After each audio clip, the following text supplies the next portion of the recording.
बदलापूर या ठिकाणी जी घटना घडली त्यामध्ये जो आरोपी होता यातला एन्काउंटर काल करण्यात आला, आपली काय प्रतिक्रिया आहे?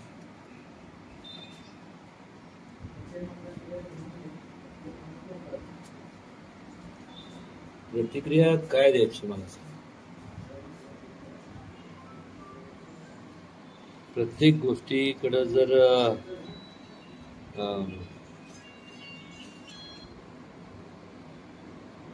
राजकारण म्हणून बघितलं जात असेल तर ह्याच्या एवढं दुर्दैव असूच शकत. आज ही जी बदलापूरमध्ये जी घडली याच्या अगोदर पण भरपूर घटना घडल्या. काय झालं त्याच?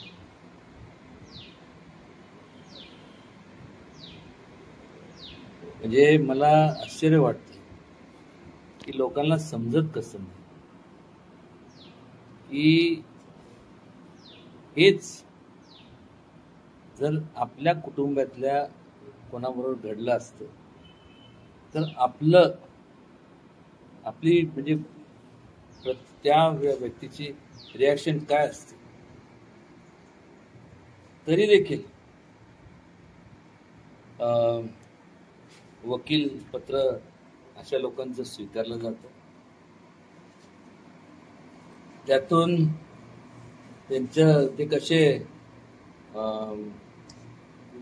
त्यांना निर्दोष करण्याचं सिद्ध केलं जातं. मागं सुद्धा ज्या वेळेस मला माझी प्रतिक्रिया मी स्पष्ट केली की अलीकडं आता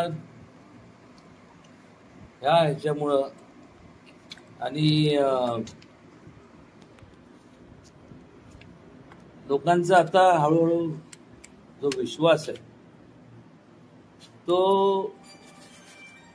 न्यायव्यवस्था असेल किंवा मग तुमचं जे पोलीस डिपार्टमेंट असेल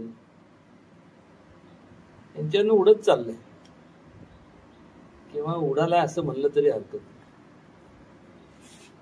जर न्याय जर मिळत नसेल तर लोक तरी काय करणार? मला माहित नाही. मी तर आता खऱ्या अर्थाने तुमचं टेलिव्हिजन किंवा बातम्या बघून सोडून दिली. काय करायचं मला सांग. कुठं जायचं लोकांनी? कुठं मागायचा न्याय? कोणाकडे मागायचा?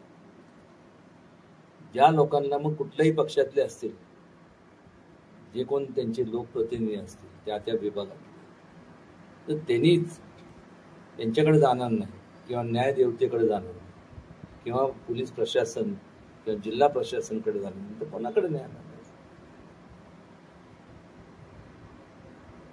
आणि हे असं घडत जाणार. त्याचं कारण सांगतो तुम्ही. कारण की धाक जो म्हणतो ना तो तर राहिलेला नाही, शिल्लक नाही.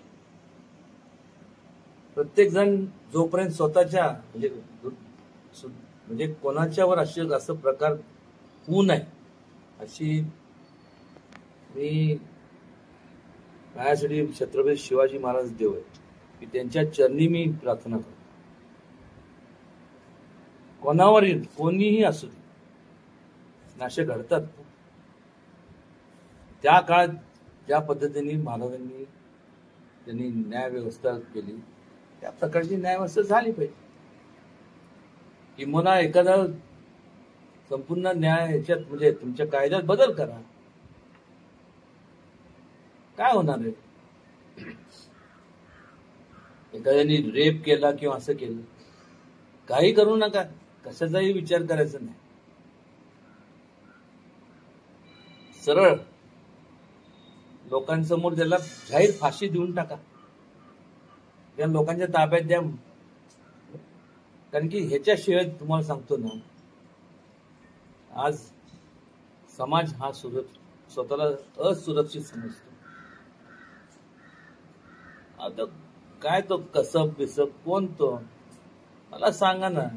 एवढ्या लोकांना, निष्पाप लोकांना मारलं तर त्याच्यावरती करोडो रुपये खर्च झाले. हे जर संपूर्ण जर दुसऱ्या देशात असतं तर ते त्या देशातल्या लोकांनी एक क्षणभर विचार न करता त्याला गोळ्या घालून मारून टाकलं असतं. हा फरक आहे. मी कम्पेअर करत नाही. आपला देश काय म्हणजे शक्तिशाली नाही अशातला भाग नाही. पण आज ज्यांचे संपूर्ण एखाद्याने अन्याय केला त्याची जर पोच जास्त असेल तर परस्पर मग सगळे संपूर्ण त्या परिस्थितीत त्यांचं ऐकलं जातं आणि ज्यांच्यावरती अन्याय होतो त्यांचं काहीच ऐकलं जात नाही. कुठलीही बाबत किरकोळ बाब असू दे, म्हणजे एखादं तुमचं हे व्यवहार असेल किंवा तुमचं जमिनीचं काय असेल त्याच्यावर सगळ्या बाबतीत या प्रत्येकाने जर विचार केला नाही तर अवघड आहे. लोक आमदार खासदार लोकप्रतिनिधीला त्याचा विश्वास उडाला तर कोणी विचार करणार नाही. आणि ती वेळ मला वाटते जर आता सुधारणा केली नाही तर ती वेळ यायला काय फारसं म्हणजे काळ वाट बघावी लागणार नाही. महाराज, तुम्ही एकीकडे मागणी तुमचा विचार असा सांगितला तुम्ही की जाहीर शिक्षा झाली पाहिजे फाशीची, पण आज जी घटना घडली आहे याच्यावर विरोधक वारंवार सांगतात मी सांगितलं विरोधक हे बघा एक लक्षात, सत्ताधारी विरोधक मला काय घेणं देणं नाही. कळलं? जर तू पण ज्या संपूर्ण जे कोण असतील सत्ताधारी असू दे विरोधक असेल यांच्या कुटुंबाबरोबर झाली असते तर काय केलं असतं? बोलले असते का? मग त्या ज्यांच्या कुटुंबाला ज्या परिस्थितीला सामोरं जायला लागतं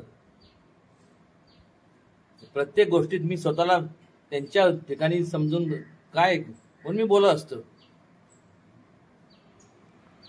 गोळ्या घालून मारण्यापेक्षा ना ते फार सहज झालं.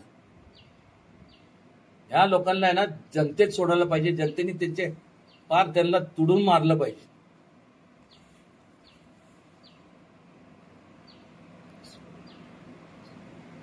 ठीक आहे.